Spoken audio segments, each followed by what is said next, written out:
ঢাকা রাজশাহী রুটে unique road রয়েলসের একটি বাসে ডাকাতি এবং ধর্ষণের রাষ্ট্র সেই সকল ধর্ষকের বিরুদ্ধে কোনো ধরনের পদক্ষেপ নেয়নি। হ্যালো বন্ধুরা, প্রতিনিয়ত ধর্ষণের হার বাড়ছে এবং ভাড়ারও অনেকগুলো কারণ রয়েছে। আর যাই হোক, আজকে আমরা সেই কারণগুলো খোঁজার চেষ্টা করব। প্রথমেই জেনে আসি, বাংলাদেশে 2 দিনে 19টিরও বেশি ধর্ষণ হয়েছে। তবে এই ক্ষেত্রে আরও বেশি হতে পারে, কারণ অনেক সময় ধর্ষণের ঘটনা লুকানো হয়। যাই হোক, এতে ধর্ষণ কিভাবে হয় আর চাইলেও কি ধর্ষণ কমানো সম্ভব? তাহলে শুনে রাখুন, অবশ্যই সম্ভব। তার আগে ছোট্ট করে একটা তথ্য দেওয়া যাক। 2023 সালের রিপোর্ট অনুযায়ী বাংলাদেশে প্রায় 45% মেয়ে শ্রম বাজারের সাথে যুক্ত। তাহলে বলুন, এতে মেয়ে বাইরে চাকরি করে থাকে, তাহলে এই ধর্ষণ হবে না কেন? যাই হোক, এই ক্ষেত্রে ছেলেদের দোষ দিতেই হয়, কারণ তুমি একজন ছেলে মানুষ হয়ে কিভাবে পারো তোমার বোন তোমারই মাকে কাজে দিতে? এবং আমাদের এই তথ্য বলছে, গ্রাম থেকে শহরে বসবাসকারী নারীদের মধ্যে চাকরি বা ব্যবসার হার বেশি। আর গ্রামীণ অঞ্চলের অনেক নারী কৃষি, গৃহস্থলীর কাজ বা ক্ষুদ্র ব্যবসার সাথে যুক্ত থাকলেও অনেকেই ঘরে থাকেন।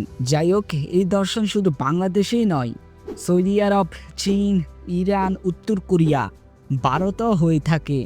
যাই হোক, এই দর্শনের হার কি কমানো সম্ভব? হ্যাঁ, অবশ্যই। কারণ অনেক দেশেই ধর্ষণ মামলা সঠিক ন্যায় বিচার পায় না। অনেক দেশেই এই ক্ষেত্রে কঠোর নীতিমালা রয়েছে। যেমন সৌদি আরব ধর্ষণের জন্য মৃত্যুদণ্ড প্রয়োগ করে রেখেছে। চীনও ধর্ষণের হার অনেক বেশি, যেই কারণে চীনও ধর্ষণের জন্য মৃত্যুদণ্ড এবং দীর্ঘমেয়াদী কারাদণ্ড রেখেছে। যাই হোক, ইরান পূর্ববর্তী থেকে ধর্ষণের জন্য কঠোর ইসলামিক আইনের মৃত্যুদণ্ড দিয়ে রেখেছে।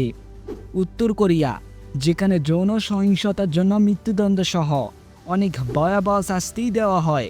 তবে এই ক্ষেত্রে উত্তর কোরিয়ার তথ্য গোপনীয়, তাই নির্ভরযোগ্য ও বিশদ তথ্য পাওয়া কঠিন। যাই হোক, আমরা কিছু প্রতিবেদন ও উত্তর কোরিয়া থেকে পালিয়ে আসা ব্যক্তিদের থেকে জানতে পারি, যৌন অপরাধের জন্য মৃত্যুদণ্ড, যেটি শিশুদের বিরুদ্ধে হয়ে থাকলে করা হয়, এবং সমাজ শিবির, যেখানে পাঠানো হলে মানবেতর পরিস্থিতিতে থাকতে হয়। যাই হোক, উত্তর কোরিয়া প্রকাশ্যে শাস্তি দেওয়া হয়, যেখানে জনসম্মুখে মৃত্যুদণ্ড এবং শারীরিকভাবে শাস্তি দেওয়া হয়। যাই হোক, তারপর ভারত, যেখানে আইনের সাথে লড়াই করে জিতার পর মৃত্যুদণ্ড পর্যন্ত দেওয়া হয়। পরবর্তী বাংলাদেশ, 2020 সালের 13ই অক্টোবর বাংলাদেশ সরকার নারী ও শিশু নির্যাতন দমন আইন সংশোধন করে ধর্ষণের জন্য সর্বোচ্চ শাস্তি মৃত্যুদণ্ড নির্ধারণ করে। তবে বাংলাদেশের বাস্তবতা ভিন্ন, কারণ ধর্ষণ মামলায় অর্থদণ্ডে দণ্ডিত হতে পারে। তবে ধর্ষণের মামলায় সর্বোচ্চ মৃত্যুদণ্ড হলো, বিশেষজ্ঞদের মতে বাংলাদেশের অধিকাংশ ধর্ষণ মামলায় অপরাধীরা শাস্তি পায় না, কারণ তারা ক্ষমতাশালী, যেই কারণে পুলিশও তাদের ধরতে ভয় পায়। যাই হোক, এখন আমি কিভাবে ধর্ষণ কমানো যায় তার কিছু পদক্ষেপ দেব। 1 নম্বর, কঠোর আইন ও তার কার্যকর বাস্তবায়ন, অর্থাৎ ধর্ষণের শাস্তি কঠোর হতে হবে এবং আইনের সঠিক প্রয়োগ নিশ্চিত করতে হবে।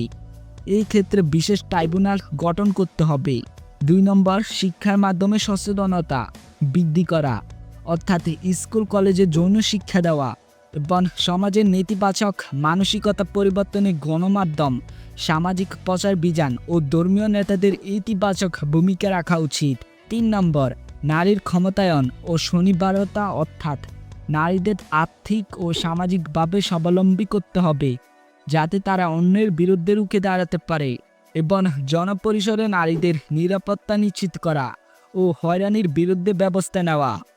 4 নম্বর, প্রযুক্তির ব্যবহার ও নজরদারি বৃদ্ধি করা, অর্থাৎ সিসিটিভি ক্যামেরা, হটলাইন ও নিরাপত্তা অ্যাপ চালু করে ঝুঁকিপূর্ণ এলাকাগুলোতে নজরদারি বাড়ানো।